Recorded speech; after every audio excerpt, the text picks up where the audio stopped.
Hello everyone. आज हम लोग केमिकल इक्वेशंस के बारे में देखेंगे कि केमिकल इक्वेशंस को हम फार्मूला में कैसे लिख सकते हैं और उसको शॉर्ट फॉर्म में कैसे लिख सकते हैं वर्ड फॉर्मेशन से। मतलब कि जैसे हम सेंटेंसेस में लिखते हैं तो वो बहुत ही बड़ा हो जाता है, तो उस सेंटेंस को हम वर्ड इक्वेशन के फॉर्म में कैसे उसको लिख सकते हैं और फार्मूला इक्वेशन फॉर्म में कैसे लिख सकते हैं। तो इन सब के बारे में हम हमारे आज के लेक्चर में जानेंगे। उससे पहले हमने लास्ट लेक्चर में क्या पढ़ा था? तो लास्ट लेक्चर में हमने ये पढ़ा था कि जो केमिकल चेंज है उसको हम केमिकल रिएक्शंस बोल सकते हैं। उसके सिवाय ये जो केमिकल चेंज है इसके ऑब्जर्वेशन में हमें क्या दिखने मिलता है? तो change in a state, it means कि हमें उसके स्टेट में चेंज देखने मिलता है, या फिर केमिकल रिएक्शंस की वजह से कलर चेंज मिलता है, या इवोल्यूशन होता है गैस का। उसके सिवाय में या तो उसके टेम्परेचर में अप एंड डाउन चेंज हो सकता है। तो ये सारी चीज़ें जो है वो हमें देखने मिलती है केमिकल इक्वेशंस में। तो अब देखेंगे केमिकल इक्वेशंस के बारे में। As a activity 1.1 can be described as when a magnesium ribbon is burned in oxygen, it get converted to magnesium oxide. It means जो एक्टिविटी 1.1 हमने देखी थी तो उसके अंदर हमने देखा था कि जो मैग्नीशियम रिबन है उसको जब हम बर्न करते हैं तो उसमें से क्या बनता है? तो मैग्नीशियम ऑक्साइड बनता है। और ये जो मैग्नीशियम ऑक्साइड है, मतलब कि ये जो इक्वेशन हमने लिखा, ये बहुत ही एक सेंटेंस फॉर्मेशन में बहुत ही ज़्यादा लंबा हो जाता है।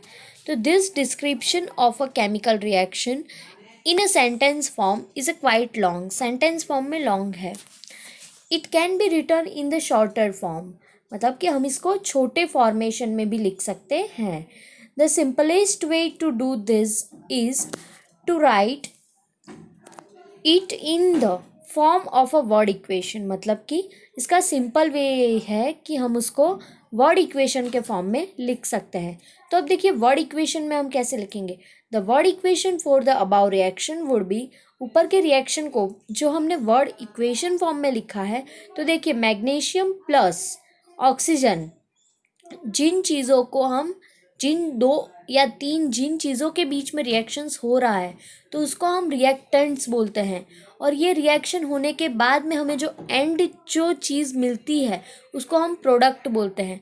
तो यहाँ पे मैग्नीशियम और ऑक्सीजन ये दोनों रिएक्टेंट्स हैं, और जो मैग्नीशियम ऑक्साइड हमें एंड प्रोडक्ट मिल रही है वो हमें क्या मिला है? प्रोडक्ट मिली है उसकी, उस रिएक्शन की। अब इन दोनों ही मतलब इसके बीच में जो रिएक्टेंट्स हैं उन दोनों के बीच में हम सिंबल प्लस दिखाते हैं। उसके बाद में इसके बीच में जब हम प्रोडक्ट दिखते हैं तो यहाँ पे बीच में एक एरो लगता है और फिर प्रोडक्ट मिलती है हमें। तो अब देखते हैं आगे इसके रूल्स क्या क्या है। हमने जो वर्ड इक्वेशन पढ़ा और वर्ड इक्वेशन जो हमने लिखा है उसके रूल्स क्या है। तो magnesium plus oxygen it gives a magnesium oxide. The substances that undergo chemical change in the reaction, magnesium and oxygen are the reactants. ये जो सब्सटेंसेस में चेंज आ रहा है, केमिकल चेंज रिएक्शंस के दौरान, तो उन दोनों को हम क्या बोलेंगे? उन सब्सटेंस को रिएक्टेंट्स कहेंगे, मैग्नीशियम और ऑक्सीजन को। The new substance is magnesium oxide formed during the reaction as a product, मतलब कि जो न्यू सब्सटेंस हमें मिलेगा मैग्नीशियम ऑक्साइड जो इस रिएक्शन के ड्यूरेशन में प्रोडक्ट प्रोड्यूस हो रहा है, तो उसको हम क्या बोलेंगे? प्रोडक्ट कहते हैं। A word equation show change of reactant to the two products through an arrow placed between them, मतलब कि ये वर्ड इक्वेशन जो है इसके अंदर change of reactant to product, reactant से जो प्रोडक्ट की तरफ जो चेंज आ रहा है इसके लिए हमने इन दोनों के बीच में क्या रखा है? एरो रखा है। The reactants are written on the left hand side, reactants जो है वो ऑलवेज लेफ्ट हैंड साइड हम लिखते हैं, LHS। इन दोनों के बीच में जैसे कि मैंने आपको पहले बता दिया प्लस सिंबल होता है, और RHS साइड जो है हम क्या लिखेंगे? प्रोडक्ट लिखेंगे। और अगर प्रोडक्ट में भी दो से ज़्यादा प्रोडक्ट है या फिर एक से ज़्यादा प्रोडक्ट है तो हम उनके बीच में भी प्लस साइन करेंगे। यहाँ पे सिर्फ एक ही प्रोडक्ट है मैग्नीशियम ऑक्साइड, इसलिए कोई आगे की कोई सिंबल नहीं है। अगर एक से ज़्यादा प्रोडक्ट, अगर कोई और प्रोडक्ट होती यहाँ पे तो हम प्लस साइन ऐड करते। Similarly products are written on the RHS side, it means the right hand side, with a plus sign between them, plus sign के साथ में। The arrowhead point toward the products and show the direction of the reaction.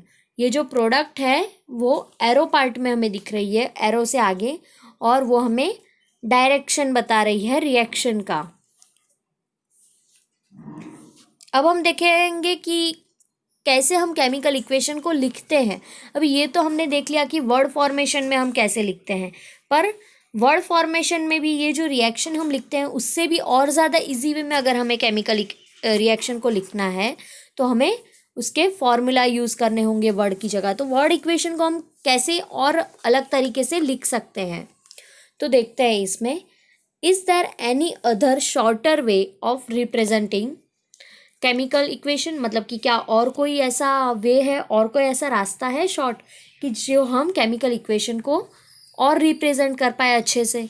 So chemical equation can be made more concise and useful if we use a chemical formula instead of words. मतलब क्या chemical equation को हम और भी ज़्यादा useful बना सकते हैं, और भी ज़्यादा सिंपल ईजी बना सकते हैं। तो कैसे? उस वर्ड्स फॉर्मेशन की जगह पे हम केमिकल फार्मूला को यूज़ करें तो वो और भी ज़्यादा ईजी बन जाएगा। अ chemical equation represent a chemical reaction. जो केमिकल इक्वेशन है वो एक केमिकल रिएक्शन प्रेजेंट करता है। If you recall formula of magnesium oxygen and magnesium oxide, इसके लिए आप लोगों को जो हमारा पीरियोडिक टेबल्स है उसके अंदर हम कौन से, मतलब कौन से चीज़ को क्या बोलते हैं, जैसे कि मैग्नीशियम को Mg बोलते हैं, सिंबॉलिक लैंग्वेज में हम क्या बोलते हैं, तो उसका हमें केमिकल फार्मूला क्या है वो हमें जानना बहुत ही ज़्यादा ज़रूरी है। तो इसलिए आपको पीरियोडिक टेबल में जो वर्ड्स है, जो मेन फार्मूलाज है, वो आपको याद करने होते हैं। तो ही आपका ये बेसिक केमिस्ट्री यहीं पे पीरियोडिक टेबल से ही अच्छा होता है। तो पीरियोडिक टेबल हो सके तो आप जल्दी से उसको याद कीजिए। मतलब कि पूरा पीरियोडिक टेबल अगर याद नहीं कर सकते, उसके साइन, सिंबल्स, एटॉमिक मास वगैरह जो है वो आपको याद करने चाहिए, जिससे आपका केमिस्ट्री अच्छा बनता है। तो यहाँ पे देखिए, हम याद करते हैं कि केमिकल फार्मूला जो है, जो मैग्नीशियम ऑक्सीजन के जो फार्मूला है वो कौन कौन से फार्मूला है। तो मैग्नीशियम का फार्मूला है Mg, मैग्नीशियम की साइन Mg है। ऑक्सीजन को हम O2 बताते हैं, ऑक्सीजन को O, और it gives a magnesium oxide MgO। समझ में आ गया? तो वर्ड इक्वेशन को हम इस तरह से लिख सकते हैं। Count and compare the number of atom of each element on the LHS and RHS of the arrow. अब हमें क्या करना है, तो ये जो रिएक्शन हमें सामने दिख रहा है Mg plus O2 it gives MgO। तो ये जो है इसमें हमें काउंट करना है अटॉम्स को, कि Mg के अटॉम जो LHS साइड है उतने ही अटॉम्स हमें RHS साइड भी चाहिए। ऑक्सीजन के जितने अटॉम हमें LHS साइड दिख रहे हैं उतने ही अटॉम हमें RHS साइड भी दिखने चाहिए। तो आप काउंट कीजिए कि क्या ये इक्वेशन बैलेंस है। तो यहाँ पे आप देखेंगे कि Mg का एक ही अटॉम जो है वो LHS साइड है, और सामने RHS साइड प्रोडक्ट में भी एक ही अटॉम है। तो Mg दोनों में कंपेयर है, मतलब इक्वल है। और यहाँ पे ऑक्सीजन आप LHS साइड उसके अटॉम्स देखेंगे तो ऑक्सीजन के अटॉम्स जो है वो LHS साइड 2 है और RHS साइड ओनली सिंगल अटॉम है। तो ये जो इक्वेशन है वो बैलेंस इक्वेशन नहीं है, और इसीलिए हम ऐसे केमिकल इक्वेशन को स्केलेटल केमिकल इक्वेशन बोलते हैं। तो चलिए देखते हैं बुक में क्या लिखा है, तो वो क्या पॉइंट्स बता रहे हैं हमें।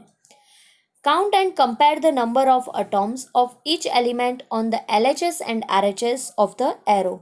LHS और RHS साइड, दोनों साइड हमें क्या करना है, नंबर ऑफ अटॉम्स को कंपेयर करना है। Is the number of atom of each element the same on both the side. क्या दोनों ही side number of atom same है? तो नहीं, ऑक्सीजन का अटॉम सिमिलर नहीं है। If yes then the equation is balanced.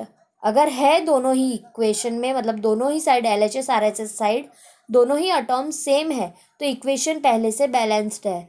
और इफ़ नॉट, मतलब कि अगर नहीं है, ऑब्वियसली हमें दिख रहा है कि ये रिएक्शन नहीं, मतलब बैलेंस्ड है। तो if not then the equation is unbalanced. अगर नहीं है तो ये इक्वेशन कैसा है, अनबैलेंस्ड इक्वेशन है। Because the mass is not the same on the both side of the equation. क्योंकि उसका मास जो है वो दोनों साइड में सिमिलर नहीं होता इक्वेशन में। Such a chemical equation is a skeletal chemical equation for a reaction. तो ऐसे इक्वेशन को, जो अनबैलेंस इक्वेशन है, उसको हम क्या बोलेंगे? अनबैलेंस्ड और अ स्केलेटल केमिकल इक्वेशन। अब equation 1.2 is a skeletal chemical equation for a burning of magnesium in air. Magnesium का एयर में बर्न होने की वजह से ये स्केलेटल इक्वेशन है। तो चलिए अब हम देखते हैं कि बैलेंस्ड केमिकल इक्वेशन क्या है, और अगर इक्वेशन बैलेंस नहीं है तो हम उसको बैलेंस कैसे करेंगे, या फिर हम किस तरह से उसको बैलेंस कर सकते हैं। तो ये जो मेथड है वो अब हम अपने नेक्स्ट टॉपिक में देख रहे हैं, बैलेंस केमिकल इक्वेशंस में। Recall the law of conservation of mass that you studied in class 9th। मतलब कि हमने जो कंजर्वेशन ऑफ मास का जो लॉ पढ़ा है 9th स्टैंडर्ड में, वो क्या था कि mass can neither be created nor destroy in a chemical reaction. Mass जो है केमिकल रिएक्शन के अंदर का, वो ना तो क्रिएट किया जाता है और ना ही उसको डिस्ट्रॉय किया जाता है। वो जितना मास होता है उतना का उतना ही रहता है। That is the total mass of the elements present in the product of a chemical reaction has to be equal to the total mass of the element present in the reactant. मतलब कि जो हमें product में जितना मास मिलेगा chemical reaction की elements का, उतना ही हमें मास कहाँ पे मिलना चाहिए? उतना ही मास प्रोडक्ट से पहले रिएक्टेंट्स के बीच में जितना मास था उतना ही मास हमें प्रोडक्ट में भी मिलेगा एलिमेंट्स का। तो दोनों ही साइड हमें दोनों ही साइड हमें क्या मिलना चाहिए? एलिमेंट्स का जो मास है वो इक्वल मिलना चाहिए।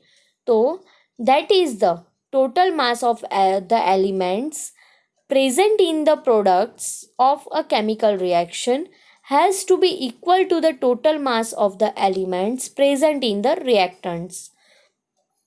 In other words, अब अगर हम दूसरे वर्ड्स में देखें तो the number of atoms of each element remains the same before and after chemical reaction.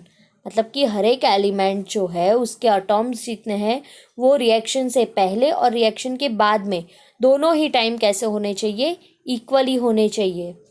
Hints we need to balance a skeletal chemical equation. यहाँ पे हमें स्केलेटल केमिकल इक्वेशन को बैलेंस्ड करने की रिक्वायरमेंट होती है, अगर नहीं है तो। Is the chemical equation 1.2 is balanced? No. तो अब हम देखते हैं कि उसको हम बैलेंस कैसे करेंगे। तो यहाँ पे एक वर्ड फॉर्मेशन में इक्वेशन दिया है, zinc plus sulphuric acid it gives zinc sulphate plus hydrogen. The above word equation may be represent by the following chemical formula. अब उस ऊपर के रिएक्शन को हम केमिकल फार्मूला में लिख सकते हैं, जो देखिए नीचे लिखा है Zn plus H2SO4 it gives ZnSO4 plus H2। अब हम इसको बैलेंस कैसे करना है वो देखते हैं।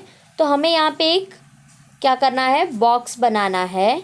उसके अंदर हमें एलिमेंट्स लिखने हैं कि हमारे इस रिएक्शन के अंदर कितने एलिमेंट्स प्रेजेंट है। तो इस रिएक्शन के अंदर टोटल 4 एलिमेंट्स प्रेजेंट है, zinc, hydrogen, sulphur and oxygen. तो ये जो 4 एलिमेंट्स हमारे पास में प्रेजेंट है, तो इन चारों ही एलिमेंट्स के हमें क्या करने हैं? अटॉम्स को काउंट करना है। तो देखिए जिंक के अटॉम्स LHS साइड कितने हैं? तो LHS साइड 1 अटॉम है, और RHS साइड भी कितने अटॉम है? ZnSO4 में जिंक ओनली सिंगल है, 1 अटॉम है। अब हाइड्रोजन के अटॉम देखेंगे तो LHS साइड H2SO4 में 2 अटॉम्स है, और RHS साइड में भी सिमिलर 2 ही अटॉम्स है। अब देखेंगे सल्फर, जो H2SO4 में एक ही अटॉम है उसका, और सामने की साइड ZnSO4 में भी सिंगल अटॉम है। और है बात लास्ट आती है ऑक्सीजन की, जो ऑक्सीजन के 4 अटॉम्स प्रेजेंट हैं LHS side, and same as RHS side ZnSO4 के अंदर भी उसके ऑक्सीजन के 4 ही अटॉम्स प्रेजेंट है। तो as the number of atoms of each element is same on both side of arrow. मतलब कि ये जो है नंबर्स ऑफ अटॉम वो दोनों ही साइड कैसे हैं? सिमिलर है एरो के। तो ये केमिकल इक्वेशन एक कैसा इक्वेशन है, ये बैलेंस्ड इक्वेशन है। अब हम ट्राई करते हैं कि दूसरा equation, let us try to balance the following chemical equation. अब हम दूसरे केमिकल इक्वेशन को हम बैलेंस करने का ट्राई करते हैं। देखिए ये टॉपिक आपके इस चैप्टर का 10th स्टैंडर्ड में बहुत ही ज़्यादा इंपॉर्टेंट है, क्योंकि आपको 1 मार्कर क्वेश्चन में या फिर 2 मार्कर या 3 मार्कर में आपको कुछ इक्वेशंस रख देंगे, 2 या 3 इक्वेशंस। हो सकता है वो वर्ड फॉर्मेशन में हो, जिसको आपको बोलेंगे कि आपको बैलेंस्ड करना है। तो वर्ड फॉर्मेशन से उस इक्वेशन को आपको फॉर्मूला में लिखना होता है, और फिर उसके बाद में उस इक्वेशन को आपको बैलेंस चेक करना है कि ये बैलेंस्ड इक्वेशन है या नहीं है। अगर बैलेंस इक्वेशन नहीं है तो उसको आपको बैलेंस करना होता है। तो ये आपके 10th का 2 और 3 मार्कर क्वेश्चंस में या फिर 1 मार्कर क्वेश्चन में ये आपका आ सकता है कि बैलेंस द फॉलोइंग इक्वेशन। आपकी एक्सरसाइज के अंदर भी ऐसे बहुत से क्वेश्चंस दिए गए हैं कि आप इस इक्वेशंस को बैलेंस कीजिए। और इसके सिवाय भी आगे बहुत से, जैसे कि कॉम्बिनेशन रिएक्शन है, डिकम्पोजिशन रिएक्शन है, ये जो भी रिएक्शंस आने वाले हैं आगे, वो भी मोस्ट इंपॉर्टेंट क्वेश्चंस इस चैप्टर के हैं। तो चलिए देखते हैं इस रिएक्शन को हम कैसे बैलेंस करेंगे। Fe+H2 it gives Fe3O4+H2। तो अब हम देखते हैं कि आयन ऑक्साइड, आयन में से जब आयन का जब वाटर के साथ में रिएक्शन होता है तो हमें क्या मिलता है, आयन ऑक्साइड एंड हाइड्रोजन। तो अब हम देखेंगे कि इसको हमें कैसे, इस इक्वेशन को बैलेंस करना है। तो पहले चेक करते हैं कि इक्वेशन बैलेंस है या नहीं है। तो सबसे पहले जैसे हमने ऊपर एक बॉक्स बनाया उसी तरह से हमें क्या करना है, इस इक्वेशन को बैलेंस करने का ट्राई करना है। सबसे पहले हम क्या करेंगे, तो सबसे फर्स्ट हम इस इक्वेशन में हर एक एटॉम के ऊपर क्या करेंगे, एक एक बॉक्स बना देंगे। अब देखते हैं इसका स्टेप नंबर 1 कि कैसे हम बैलेंस करेंगे। To balance a chemical equation first draw a boxes around each formula. हर एक फार्मूला के पास में हमें एक बॉक्स बनाना है। Do not change anything inside the box while balancing the equation. मतलब कि हमें उस बॉक्स के अंदर का कुछ भी अभी चेंज नहीं करना है। ये है हमारा फर्स्ट स्टेप। अब हम देखते हैं इसका सेकंड स्टेप क्या है। तो सेकंड स्टेप जो हमने देखा था कि एक जो बॉक्स बना के हमने देखा था, उसी तरह से एलिमेंट्स लिखने हैं। LHS एंड RH साइड, दोनों साइड हमें उसको कंपेयर करना है। तो इसके अंदर हमें कितने एलिमेंट्स दिख रहे हैं इस रिएक्शन में, टोटल 3 एलिमेंट्स है। First is the ion, second hydrogen and the third one is the oxygen. List the number of atoms of a different elements present in the unbalanced equation। ये जो unbalanced equation है इसमें हमें क्या करना है, atoms को रिप्रेजेंट करना है इस एलिमेंट्स में। जैसे कि Fe, तो ऊपर रिएक्शन में LHS साइड Fe मतलब कि आयन जो है वो सिर्फ एक ही अटॉम है, और सामने की साइड Fe3O4 है RH साइड, तो सामने की साइड आयन के 3 अटॉम्स है। उसके बाद में जब हम हाइड्रोजन को देखेंगे तो हाइड्रोजन के LHS साइड में 2 अटॉम्स है H2O के अंदर, और वहीं सामने LHS साइड में हाइड्रोजन के 2 अटॉम्स हैं। तो हाइड्रोजन जो है वो बैलेंस्ड है, बट आगे जैसे जैसे हम चेंजेस करेंगे वैसे उसको भी हमें बैलेंस करना पड़ेगा। कैसे है वो, अब ऑक्सीजन हम कंपेयर करते हैं तो ऑक्सीजन का H2O के अंदर सिर्फ एक ही ऑक्सीजन अटॉम है LHS साइड, और RH साइड O4 Fe3O4 में ऑक्सीजन के 4 अटॉम्स प्रेजेंट है। तो अब हम देखते हैं हम स्टेप 3 के अंदर क्या करने वाले हैं। Step 3, it is often convenient to start balancing with the compound that contains the maximum number of atoms। अब हम देखेंगे कि हमें इस रिएक्शन को, इनके कंपाउंड्स को बैलेंस करना अब हमें स्टार्ट करना है मैक्सिमम नंबर ऑफ अटॉम्स के साथ में। तो ज़्यादा से ज़्यादा अटॉम्स किस में है, तो हम देखते हैं सबसे पहले कि कैसे हम इसको करेंगे बैलेंस। तो इट मे बी रिएक्टेंट और अ प्रोडक्ट, जो रिएक्टेंट और प्रोडक्ट में हो सकता है मैक्सिमम नंबर जिसका है। जैसे कि हमने देखा कि क्या देखा था, ऑक्सीजन जो है वो हाईएस्ट है, तो 4 अटॉम्स है ना ऑक्सीजन के, तो हम पहले ऑक्सीजन को बैलेंस करते हैं। तो देखते हैं, select the element which has the maximum number of atom. ऐसा एलिमेंट सिलेक्ट कीजिए कि जिसके अंदर मैक्सिमम नंबर्स ऑफ अटॉम्स हैं।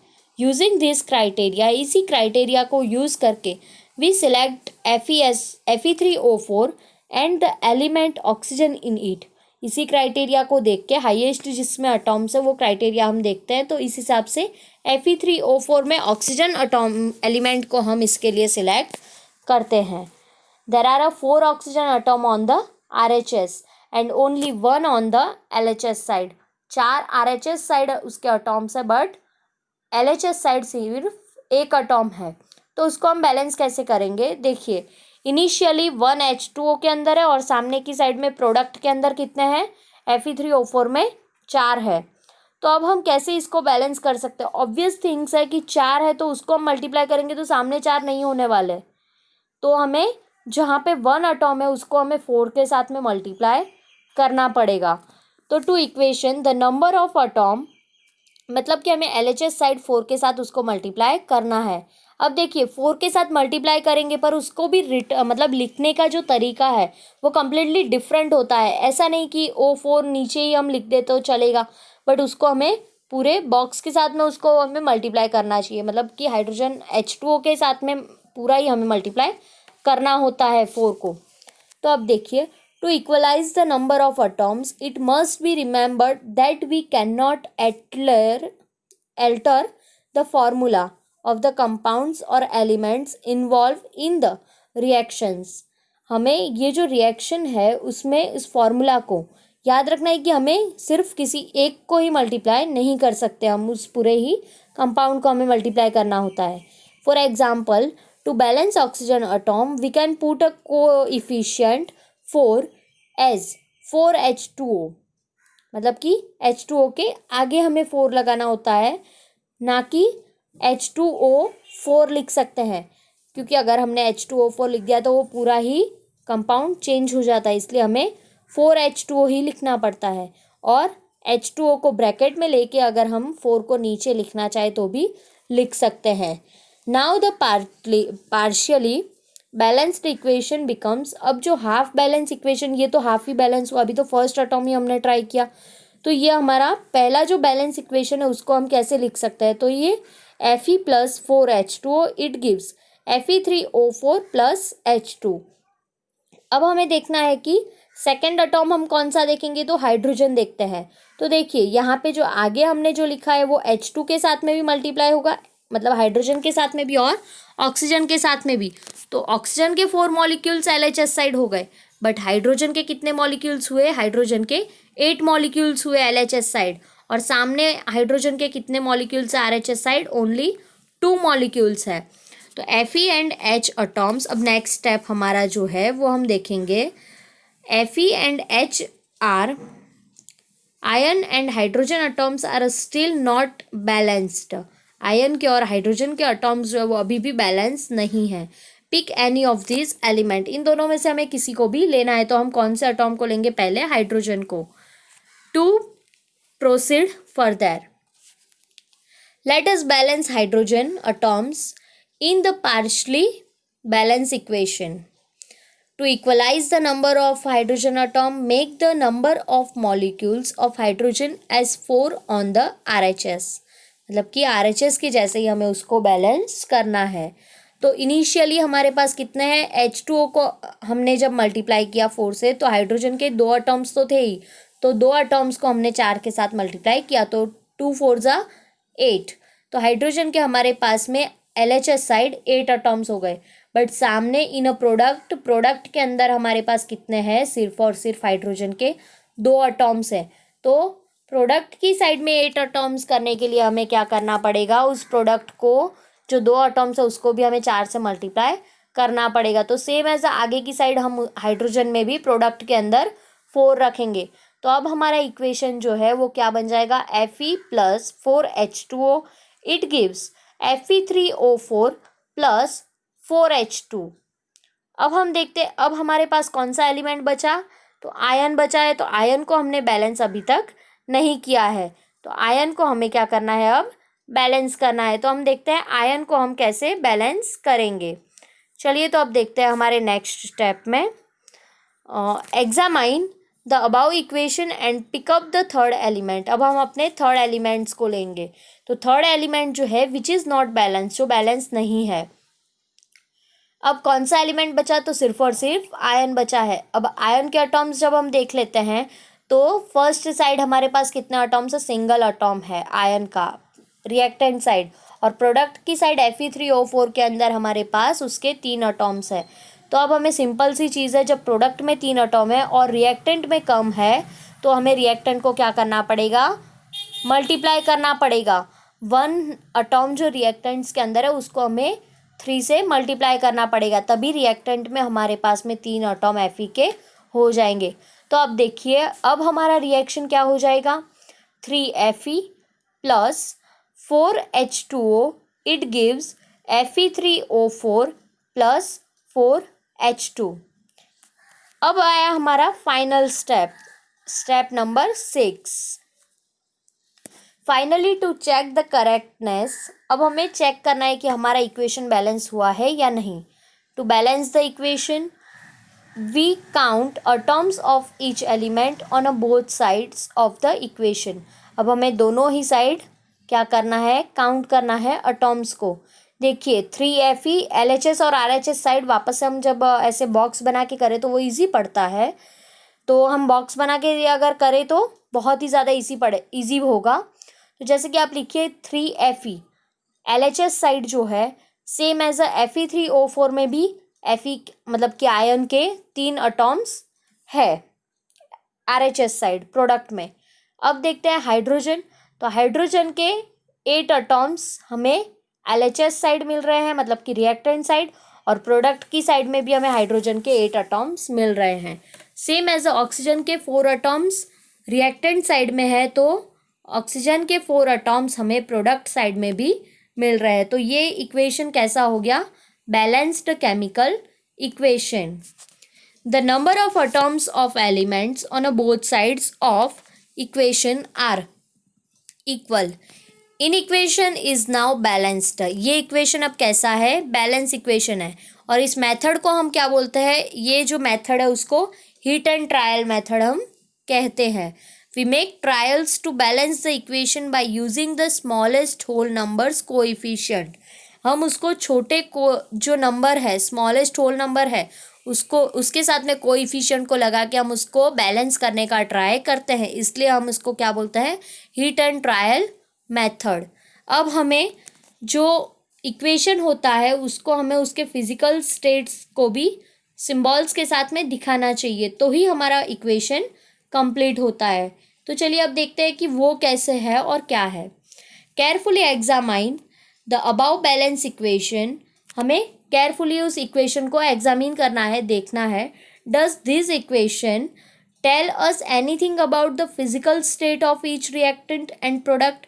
क्या ये रिएक्शन जो है वो हमें इक्वल फिजिकल उसका फिजिकल स्टेट बता रहा है, अभी तक नहीं, क्योंकि हमने कहीं पे मेंशन ही नहीं किया कि ना वो गैस है, लिक्विड है, सॉलिड है या एक्वस फॉर्मेशन में है, तो वो हमने कहीं पे भी मेंशन नहीं किया, तो हमें उसका फिजिकल स्टेट नहीं समझ में आ रहा है। No information has been given in this equation about their physical state. कोई भी इंफॉर्मेशन ऊपर के किसी भी रिएक्शन में दी हुई नहीं थी। To make a chemical equation more informative, अब इसी केमिकल इक्वेशन को ज़्यादा इन्फॉर्मेटिव बनाने के लिए हम क्या करेंगे, the physical state of the reactant and product are mentioned along with their chemical formula. अब हम उसके फिजिकल स्टेट को भी मेंशन करेंगे उसके फार्मूला के साथ में। The gaseous, liquid, aqueous and solid state of reactants and products are represented by the notation like a gas, liquid, aqueous and solid representatively. मतलब कि हम इसको बताएंगे कि सॉलिड स्टेट है रिएक्टेंट में, मतलब कि सॉलिड को हम एस सिंबल से दिखाएंगे, गैसियस को जी से, लिक्विड को एल से और एक्वस को स्मॉल लेटर में ए और क्यू से। तो ये जो प्रोडक्ट है इसमें एक्वस जो वर्ड आ रहा है, the word aqueous is written if the reactant or a product is present as a solution in water। aqueous हम कब बोलेंगे, तो तभी हमें उसको aqueous बोलेंगे कि जो प्रोडक्ट है या फिर रिएक्टेंट है वो वाटर के अंदर का सॉल्यूशन है, वाटर के साथ मिक्सचर करके कोई सॉल्यूशन है, तो ही हम उसको एक्वस बोल सकते हैं। तो देखिए अब जो इक्वेशन हमने लिखा उसके साथ में हमने उसके फिजिकल स्टेट्स भी लिख दिए हैं। याद रखना, एग्ज़ाम के अंदर अगर आप फिजिकल स्टेट मेंशन नहीं करते हो तो एग्जामिनर यहाँ पे अगर चाहे तो आपका हाफ मार्क्स कट कर सकता है।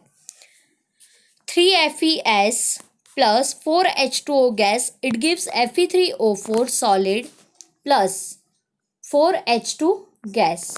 Note that the symbol gas is used with H2O, मतलब कि यहाँ पे हमें बताया गया है कि जो H2O है उसके साथ में हमने क्या यूज़ किया है, तो गैस यूज़ किया है। मतलब कि ये सिंपल हमें इंडिकेट कर रहा है कि भाई जो गैस आपने यूज़ किया है सिंबल, तो आपने वाटर को आपने स्टेम फॉर्मेशन में यूज़ किया है, इसीलिए आपको गैस फॉर्म बता रहा है। To indicate that in this reaction water is use in the form of steam, यहाँ पे हमने स्टेम फॉर्मेशन में यूज़ किया है।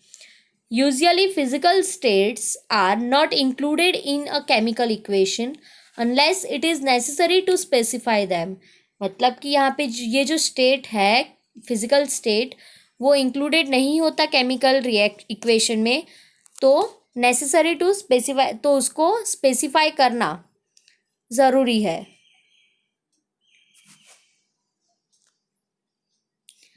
Sometimes the reaction conditions such as the temperature, pressure, catalyst, etc. for the reaction are indicated above and or below the arrow in the equation। मतलब कि कई बार ऐसा होता है कि ये जो कंडीशंस है वो टेम्परेचर, प्रेशर या ये चीज़ें भी हमें इसमें रिएक्शन के साथ में टेम्परेचर वगैरह बताना पड़ता है, तो वो हम कहाँ पे बता सकते हैं। तो वो जो हम बीच में जो एरो इंडिकेट करते हैं रिएक्टेंट और प्रोडक्ट के बीच में, वहाँ पे उस एरो के ऊपर या फिर उस एरो के नीचे की साइड में हम उसको बता सकते हैं। जैसे कि देखिए आपको नीचे जो इक्वेशंस दिए हुए हैं, carbon monoxide in the gaseous form plus 2H2 gas, it gives 340 atmospheric temperature and it gives a carbon monoxide methanol CH3OH। तो ये हमें इसका रिएक्शन मिल रहा है। देखिए ऊपर टेम्परेचर आपको मिडल में बताया हुआ है एरो के ऊपर side. 6 CO2 aqueous formation plus 12 H2O in the liquid formation, it gives in the presence of sunlight and chlorophyll, it gives a C6H12O6 in the aqueous formation plus 6O2 in the aqueous plus 6H2O। ये जो है वो photosynthesis process का reaction है जहाँ पे आपको पूरा का पूरा ये रिएक्शन मिलेगा। Using this steps can you balance the equation. मतलब कि ऊपर के जो स्टेप्स हमने देखे उस स्टेप्स की हेल्प से हम क्या इस फोटोसिंथेसिस के रिएक्शन जो मैंने आपको बोला इक्वेशन नंबर 1.12 इस रिएक्शन को क्या हम बैलेंस कर सकते हैं। तो हाँ, तो अब आप लोग ये इक्वेशन बैलेंस करने का ट्राई कीजिए या फिर चेक कीजिए कि क्या ये इक्वेशन बैलेंस है या नहीं। तो चलिए अब हम देखते हैं आगे का पार्ट। तो आगे का जो टॉपिक है वो है types of chemical reactions. Types of chemical reactions में हम बहुत सारे टाइप्स पढ़ेंगे रिएक्शंस के, कि रिएक्शन कैसे होते हैं, उसके टाइप्स क्या क्या है। जैसे कि मैंने आपको बीच में बताया कॉम्बिनेशन रिएक्शन, डीकम्पोजिशन रिएक्शन, तो ये सारे रिएक्शंस के बारे में हम आगे के नेक्स्ट लेक्चर में हम पढ़ेंगे। Thank you.